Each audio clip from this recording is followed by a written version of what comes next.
Why is the world talking about Afghanistan right now? I've concluded that it's time to end America's longest war. It's time for American troops to come home.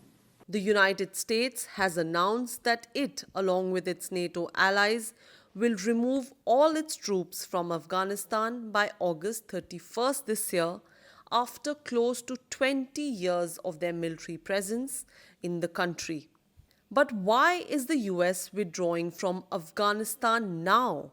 And have they achieved what they set out to do in the country 20 years ago? The US always came into Afghanistan with very limited objectives. And those objectives were really to counter international terrorism as it affected the United States. So I think that was one. And of course, it's a debatable point whether they've achieved it. But what President Biden and before that President Trump also declared it is that more or less it's mission accomplished. Osama bin Laden was killed 10 years ago. They are not there to build the nation. That they feel that they are not able to, they can't really, eliminate the Taliban as a kind of radical force in Afghanistan, and it's not their business. And of course, they also feel that they have bipartisan support for it. And that's why you see a continuity from Trump to Biden on the US withdrawal, even though I don't think the US has achieved its objectives. Actually, there are UN Security Council reports to the UN Security Council that show that the Taliban maintains its contacts with Al-Qaeda.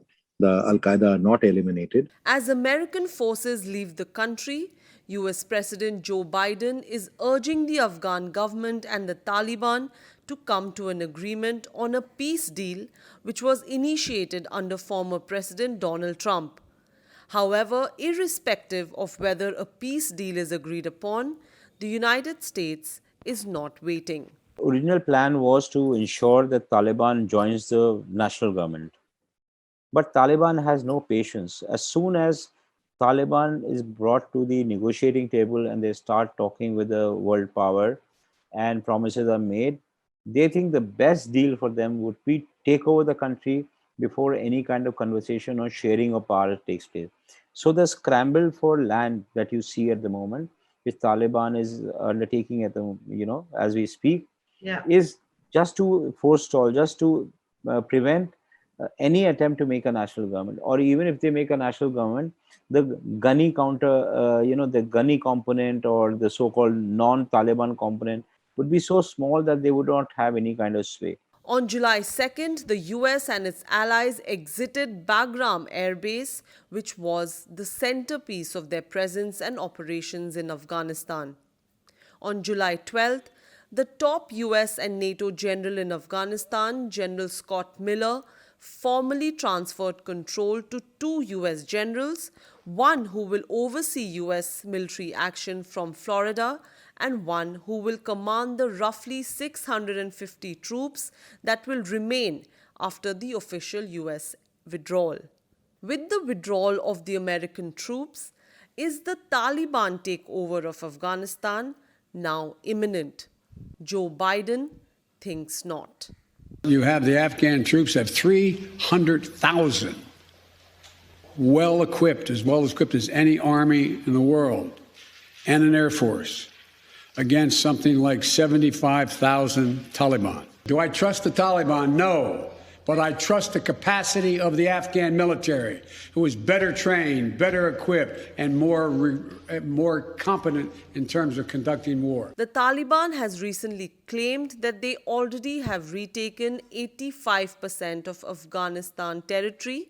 It is a figure that is not verifiable right now. However, other estimates say that the Taliban does control more than a third of Afghanistan's 421 districts. I would say the Taliban tactic has, so far, it's not clear that they are aiming for a military takeover and whether they can do it. What they have got is they've got the easy pickings. In some cases, of course, it's more than that. They've got the easy pickings. They've picked up the places that are, that give you more territory, but not really population centers. And it is not at all clear that they can attack and hold population centers. What has really happened and what has really changed is the attitude of United States of America. So it's not just US just getting away. They don't even want to create circumstances in which their interest remains protected. So ideally, their interest could have been protected by the army that they had created, but they have taken their hands off. The way that Taliban is blitzing through, and even the Western media, which is entirely controlled by the US, is largely praising the Taliban army or talking about Taliban as if they are the power to watch out for. They are the ones who are coming in. So the entire balance is shifted against the Afghan government. The Afghanistan National Defense and Security Forces are funded by the United States and NATO and so far have put up strong resistance against Taliban in many parts of the country. But according to Afghanistan's National Security Advisor, Hamdullah Mohib, the US and NATO withdrawal has left a vacuum that resulted in Afghanistan's national security forces stranded on the battlefield without resupplies, sometimes running out of food and ammunition. It's an awkward situation where there are talks also taking place and there's intense fighting taking place, right? A lot of people wonder, how can a thing like this happen? Well, this is what usually happens in such situations. The Taliban is maximizing its advantage. It hopes that it will put the government of national unity under such intense pressure that at the end of the day, it will be a compromise and it will be a virtual walkover, even on the negotiating table and the battlefield, both. And therefore, this situation is what you see today. But whether there is accuracy in reporting of what exactly is the ground situation in Afghanistan, I'm not so sure. I find a lot of propaganda which is going on. Much of it emanates from Pakistan. They may not have the best of relationship today as it existed earlier, but Pakistan's interests are deeply wedded with the interests of the Taliban. So a lot of propaganda is put out about the kind of achievements they are making and things like that. Now you must remember the Afghan National Armed Forces, that is the Afghan National Security Forces, the army and the police put together is more than 350,000 strong. To say that the Afghan National Army is a walkover, it would be a mistake. There may be a change in the tide of the battle as we go along. Taliban claim they have captured the border town of Islam Kala on the Iranian frontier and the Torgundi crossing with Turkmenistan. The Taliban have also reportedly taken hold of Spin Buldak crossing near Kandahar, which is a key border post between Afghanistan and Pakistan. If true, the crossing could be a major strategic win for the Taliban. Afghan officials have, however, denied that the post has fallen. It is very significant because it gives them advantages in 2 or 3 senses. One is, of course, very simple. They begin to control all the trade, international trades that goes in and out of Afghanistan. And as you know, Afghanistan is a landlocked country, so it's particularly dependent on its neighbors for its land trade. The second is, quite clearly, they are playing to a strategy. They are trying to, in a way, ensure that, unlike last time where Tajikistan and Uzbekistan were bridgeheads for both the United States to intervene in Afghanistan post 9/11, but also for the Northern Alliance to be able to remain a fighting force and also be able to reclaim Afghanistan with the help of the Americans. So I think they hope to be able to neutralize that kind of bridgehead coming in from the north, from forces of resistance or from international forces. And of course, thirdly, it gives them great negotiating powers with the countries that are concerned. For one, all countries, in order for their international trade, they will need to do business with the Taliban de facto. And of course, that will bring them a certain kind of legitimacy. The withdrawal of American forces has and will create a power vacuum in Afghanistan and the region, and there are many apart from the Taliban who may try to benefit from or even fill that void. Afghanistan has got a tremendous amount of mineral wealth. Much of that is already in the hands of the Chinese, who already bought the stakes there.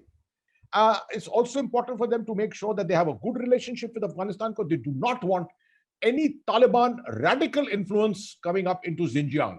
where the Uyghur problem is continuing today, right? So they want to make sure of that. So the Chinese are looking for a relationship, a stronger relationship and influence over the Taliban to ensure that it keeps this area stable and away from problems which could be created on the western borders of China itself. Taliban is what where the Pakistani intelligence and military has invested considerably over the last few years, and they think that if Taliban takes over, because as you know, Hamid Karzai was used to saying, "What is the address of Taliban? Can I send a letter to Taliban?